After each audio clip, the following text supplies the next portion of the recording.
मैं कथाकार मनोज मोक्षेंद्र अपने प्रिय पाठकों के समक्ष एक कहानी पाठ प्रस्तुत कर रहा हूं। यह कहानी स्त्री अस्मिता का बोध कराती है।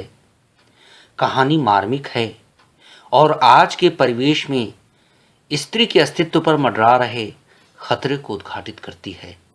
कहानी का शीर्षक है चरित्र प्रमाण पत्र।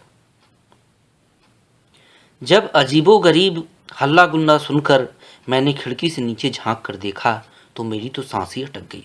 बाप रे, फातिमा के कमरे के इर्द गिर्द भीड़ क्यों? मैं हॉस्टल की तीसरी मंजिल वाले अपने कमरे का सिर्फ किवाड़ उठकाकर लिफ्ट की प्रतीक्षा किए बिना सीढ़ियां फांदता हुआ और लान को दौड़कर पार करता हुआ भीड़ के पास जा पहुंचा। पहले तो मैंने रिजवान से पूछा कि माजरा क्या है, तो उसने मुंह बिचकाकर कान खुजलाते हुए जवाब दिया, फातिमा ने सुसाइड कर लिया है। उसके शब्द सुनकर मुझे ऐसा लगा कि जैसे किसी मामूली से ठेले वाले ने मुझे ठग लिया हो। मैं झटपट भीड़ को चीरता हुआ कमरे में दाखिल हुआ और यह देखकर मेरा माथा भन्ना उठा कि फातिमा पारंपरिक तरीके से सीलिंग फैन से चुन्नी का फंदा लगाकर लटकी हुई है। गला कसने के कारण उसके मुंह से खून की एक धारा बहकर उसके शलवार को भिगो रही थी। मैंने उसके चेहरे को ध्यान से देखा कि उसका मुंह उसी तरह बिचका हुआ है जिस तरह वह हमें और ख़ास तौर से अंजुमन को चिढ़ाने के बाद बिचकाया करती थी।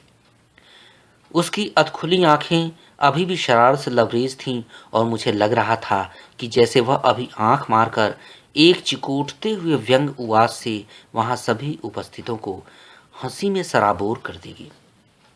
चुनांचे यह उसका कोई मजाक नहीं था।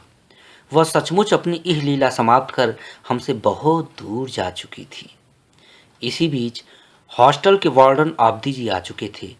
जब तक वह कमरे में जाकर यह चेतावनी देकर कि कोई भी फातिमा को हाथ नहीं लगाएगा, लाश का मुआयना करते हुए उसका चक्कर लगा रहे थे, यूनिवर्सिटी के पुलिस इंचार्ज रफ़ी साहब अपने दल बल समेत आ चुके थे। उन्होंने भीड़ को कमरे से बाहर खदेड़ कर लाश को नीचे उतरवाया।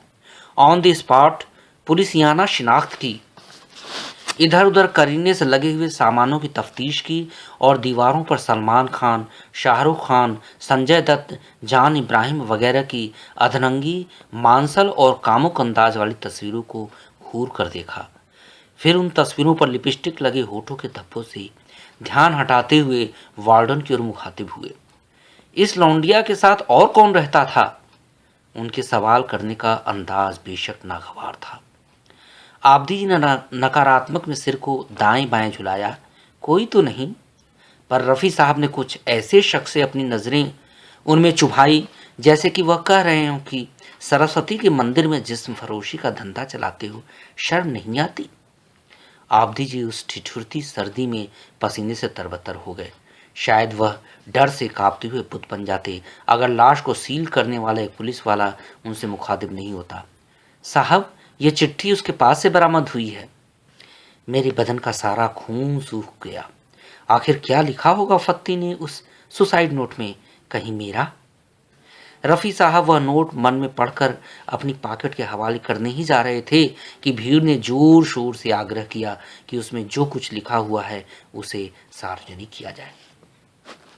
उन्होंने झिझकते हुए कहा, लौंडिया ने लिखा है कि वह बगैर किसी दबाव में आए अपनी मर्जी से आत्महत्या कर रही है।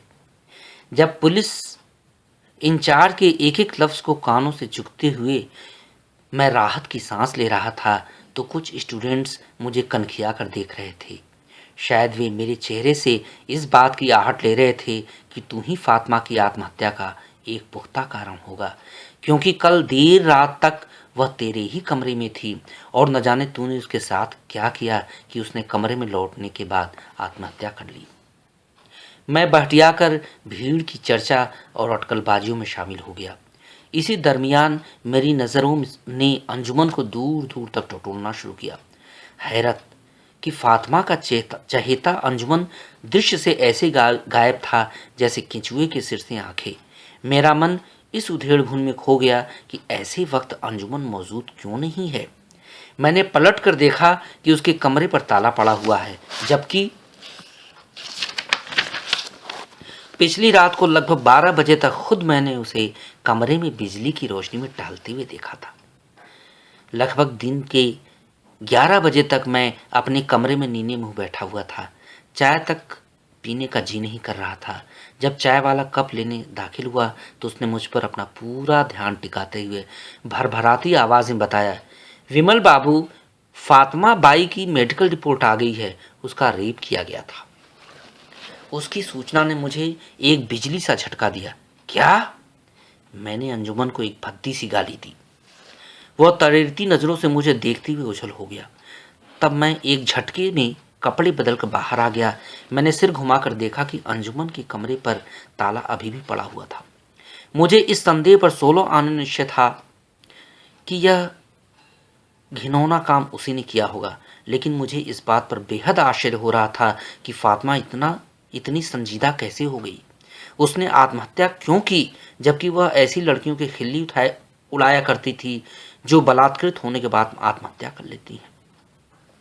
पिछली रात की सारी बातें मेरे दिमाग के एक स्क्रीन पर क्रमशः खुलने लगी। वह वही हरा सूट पहने हुए थी जिसे पहनकर उसने आत्महत्या की थी। शाम के 7 बजे वह मेरे कमरे में आई थी और 12 बजे तक मेरे साथ मेरे कमरे में थी। उसके हाथ में फ्राई फिश का डोंगा था। वह इस तरह जब भी शाम को आया करती थी तो उसके हाथ में मेरे लिए कुछ न कुछ खाने के लिए होता था। जब मैंने उछलते हुए उसके हाथ से डोंगा छीना तो उसने अपने होठों को कानों तक खींचते हुए प्रतिक्रिया की, विमल मियाँ, ये जायकेदार तली हुई मछलियाँ हैं जो तुम्हें बेहद पसंद हैं। मैं पहले भी उसके हाथ की तली हुई मछलियों की तारीफ कर चुका था, पर उसने आते ही खुशामद के लहजे में कहा, मैं तुम्हारी तारीफ की मुरीद नहीं हूँ। उसके बाद वो मुझसे सटकर बैठ गई। मैंने कल पहली बार उसे कई बार सांगोपांग देखने की गुस्ताखी की थी। शायद उसने मेरे भीतर उठ रहे किसी गुमनाम ज्वार को भांप भी लिया था। उसने कहा, विमलू, जानते हो, मुझे तुमसे बिल्कुल डर नहीं लगता। क्यों? मैंने पहली बार उसकी समीज पर उभरे वक्ष को ध्यान से देखा। क्योंकि तुम नामर्द हो। मैं उसकी बात पर बिल्कुल झेप गया था। तदनंतर उसने एक बच्ची की भांति मेरे कंधे पर सिर टिका दिया। पहली बार उसकी छुअन से मेरा सारा शरीर रोमांचित हुआ जा रहा था। मैंने अपने आवेश को किस कदर नियंत्रित कर रखा था, वह यकीनन किसी जवान लड़की के लिए एक आश्चर्यजनक घटना होगी। मुझे उसकी समीज से सारा अंतरंग हिस्सा दिखाई दे रहा था। फिर जब उसने अपना बायां हाथ मेरी गर्दन में डाला तो मैं उस क्षण सचमुच ढीला हुआ जा रहा था। तब मुझे अच्छी तरह याद है कि उसने क्या कहा था। मियाँ, तुम सचमुच नामर्द हो। उसने मेरे पुरुषत्व को दोबारा ललकारा था, पर मैं आंखें बंद करके अपनी तेज सांस को लगाम देने की भरपूर चेष्टा कर रहा था। वह क्षण भर के 100वें हिस्से का अंतिम दिन था जब मैं एक झटके से खुद को उससे अलग करते हुए चीख उठा, फत्ती, ये क्या मजाक है? तुम अभी यहाँ से दफा हो जाओ, वरना। उस क्षण मुझे मलाल हुआ, जबकि फातिमा ने पूरे भोलेपन से कहा, अरे क्या हुआ? मैंने तो कुछ नहीं किया, तुम ऐसे क्यों झिड़क रहे हो? मैं तो तुम्हारी हर बात की बड़ी इज्जत करती हूँ। मैं जानती हूँ कि जब मैं तुम्हारे पास आती हूँ तो मैं बिल्कुल महफूज रहती हूँ। कुछ क्षण तक वह हम दोनों के बीच वाक शून्यता का आलम पसरा हुआ था। मैं सोचकर पछता रहा था कि मेरी प्रतिक्रिया से फत्ती बेशक मुझे भी दूसरों की तरह एक कमजोर इंसान मान चुकी होगी। बहरहाल उसके प्रति मेरे विचार कभी अच्छे नहीं थे। कम से कम पिछले 2 वर्षों से, जब से मैं उसके संपर्क में आया था, मैं तो यह निश्चय मान चुका था कि उसके और अंजुमन के बीच जरूर कुछ चल रहा है, और यह कि फत्ती के पास कौमार्य नाम की कोई चीज है ही नहीं। उसने घाट घाट का पानी पिया होगा। उसकी 2 खास वजहें थी। पहली यह कि अंजुमन उससे हमेशा चिपकने की ताक में रहता था। दूसरी यह कि फत्ती से मेरी नज़दीकी को लेकर जला भुना रहने वाला अंजुमन हमेशा मुझे बगला भगत, ढोंगी ब्राह्मण आदि कहकर ताने दिया करता था, जबकि मैं उसे कई बार समझा चुका था कि मेरा फत्ती के साथ सिर्फ दोस्ताना रिश्ता है। लिहाजा अगर मैं चाहता तो फत्ती को काफ़ी पहले हासिल कर चुका होता, लेकिन मेरे संस्कार ऐसे नहीं थे कि मैं उस हद तक गिर जाता, ऐसे मौके का नाजायज़ फ़ायदा उठाता। बाबूजी की भयप्रद नैतिक शिक्षा हमेशा मुझे काबू में रखती थी। चुनांचे रात का सन्नाटा जोरदार भैंसा-भस्सी में तब्दील हो गया। मैं एक खुले विचार की लड़की हूँ, और अगर खुदा न खास्ता मेरा रेप हो भी जाए तो I don't take it seriously. उसने मुंह बिचकाकर आदतन आंख मारी और ऐसे मुस्कुराई जैसे कि कोई मामूली बात कर रही हो। तुम्हें क्या फर्क पड़ता है, 70 चूहा खा के बिल्ली चली हज करने। मेरी प्रतिक्रिया पर जो खिसियाहट उसके चेहरे पर दिखाई दी, उससे मैं सचमुच विचलित हो गया। उसने कहा, विमल, तुमने मेरे लिए जो ख्यालात बना रखे हैं उन्हें तोड़ डालो। तुम ये समझते हो ना कि मैं यूनिवर्सिटी में घिस पिट चुकी हूँ। हकीकत तो यह है कि मैं 100% वर्जिन हूँ, और अगर तुम्हें यकीन नहीं हो रहा है तो तुम इसकी खुद जांच परख कर लो। तदनंतर वह दुपट्टा फेंक कर अपने शलवार का इजारबंद खोलने लगी और समीज को ऊपर वक्ष तक उठा दिया। तब मैंने पीठ फेर कर एक ठहाका लगाया। तुम कैसी लड़की हो, इस हद तक जाकर अपने कौमार्य का प्रमाण पत्र देना चाहती हो। मैंने उसी तरह पीठ फेरे हुए उसके चरित्र पर लीपापोती की, क्योंकि मुझे विश्वास था कि वह आज कुछ अनाप शनाप करने के मूड में है और खुद मेरा चारित्रिक अहम तोड़ना चाहती है। तुम जैसी लड़कियों को तो आत्महत्या कर लेनी चाहिए। मैं उसे दोबारा धिक्कार कर इस बात से बेफिक्र था कि इससे उसके जज्बात को ठेस पहुंच रही होगी। हाँ, मैं ऐसी ही लड़की हूँ। क्या मैं बेवकूफ़ हूँ जो मजा लेने के बाद खुदकुशी कर लूँ? बिल्कुल नहीं, वह बिफर कर बकबक कर रही थी। मैंने कहा, फत्ती, अब तुम अपना असली चेहरा सामने रख रही हो। तुम यही समझते हो ना कि अंजुमन से मेरा चलता बनता है, तो आज तुम देख लेना कि उससे मेरा किस कदर चलता बनता है। लेकिन हाँ, कल सवेरे सवेरे तुम्हें मैं अपना चरित्र का प्रमाण पत्र दे जाऊंगी। वह लगभग धमकाती हुई खामोश हो गई। मैं पीठ फेरे हुए ही खड़ा रहा। थोड़ी देर तक छाई चुप्पी के बाद जब मैंने कौतूहल में पीछे मुड़कर देखा तो फातिमा को अनुपस्थित पाया। मैंने दौड़कर खिड़की से झांक कर देखा। बिजली की रोशनी में वो तेज रफ्तार से भागती हुई दिखाई दे रही थी। पर यह क्या, वो अपने कमरे में जाने के बजाय अंजुमन के कमरे की ओर रुख किए हुई थी। मैं बड़बड़ा उठा, अरे बाप रे, ये क्या हुआ। कुछ क्षण तक वह अंजुमन का दरवाज़ा खटखटाने के बाद खड़ी रही। जैसे ही उसका दरवाज़ा खुला, वह उसे लगभग धकियाते हुए अंदर घुस गई। मैं खुद से कहे बगैर नहीं रह सका, इसे तो वहीं जाना था।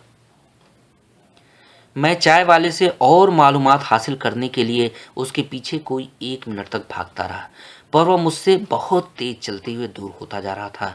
मैं एक फैसला करते हुए वापस कमरे में आ गया। कल रात की फ्राई फिश के बिखरे कांटे और उसकी गंध मुझे फत्ती की उपस्थिति का भान करा रही थी। मैं अपराध बोध से इतना मायूस हुआ जा रहा था कि मैंने विश्वविद्यालय छोड़ने का पक्का इरादा कर लिया। उसी शाम मैंने अपना त्यागपत्र वाइस चांसलर के सुपुर्द कर दिया। फत्ती ने अपना चरित्र प्रमाण पत्र जिस ढंग से प्रस्तुत किया था, उससे यह साफ जाहिर हो रहा था कि औरत चाहे जैसी भी हो, उसके लिए अस्मत होना कोई मामूली बात नहीं होती।